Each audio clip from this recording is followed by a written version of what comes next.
The problems out of Queensland, well, that stench you can smell in the air is the integrity problems of the Queensland government. There are calls for a royal commission after a report that the Queensland government says they were all for, but they tried to fight all the way, showed a culture of bullying that comes from the very top. The very top does not just mean the Premier, it means the ministers, it means the people who they push around inside the public service. And because Labor had been the government in Queensland for the best part of 30 years, the bureaucracy knows that they're not going to be able to wait out the Labor Party. Instead, they should work with the Labor Party, and they should eventually, and there's this merging between the political and the public service. David Crisafulli is the opposition leader, and we spoke to him last night about this.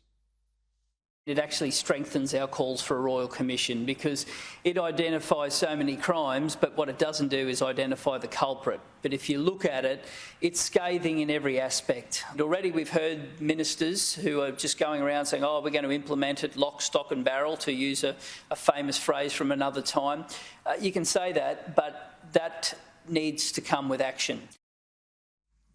I was right before the last election and I'm right before the next election, which is flush this mob, get them to Domestos. They are a terrible state government. We have many terrible state governments around the country, both Liberal and Labor at the moment. You get an opportunity in Victoria, but I think we sadly know that's probably not going to happen. You definitely have a chance in New South Wales early next year, and in 2024 you get a chance to clean away the Palaszczuk government. And Anastasia Palaszczuk, who didn't front the media yesterday because she had emergency dental work, did today. And our mate Adam Walters was there and pushed hard.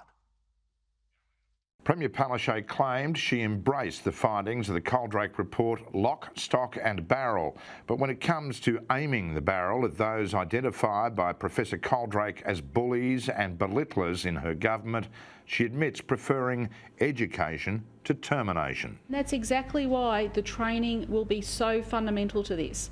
Regular training. Nor is the Premier going to apologise to those who told Professor Peter Coldrake they were being intimidated by ministerial officers. I accept that perceptions could have been negative around that, and it's ruled out. It'll never happen again.